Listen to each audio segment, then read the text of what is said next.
দেশে ইন্টারনেট ব্যবহারের ফলে সাইবার অধিকার সুরক্ষার প্রয়োজনীয়তা দেখা দিয়েছে।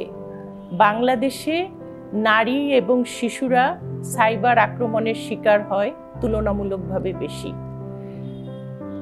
এইসব নারী ও শিশুর প্রতি সাইবার আক্রমণ এবং যৌন লিঙ্গভিত্তিক সহিংসতা প্রতিরোধে Bangladesh legal aid and services ট্রাস্টের উদ্যোগে নারীপক্ষ সহ 14টি সংগঠন নারী ও শিশুর প্রতি অনলাইনে সহিংসতা প্রতিরোধে একটি প্ল্যাটফর্ম গঠন করেছে।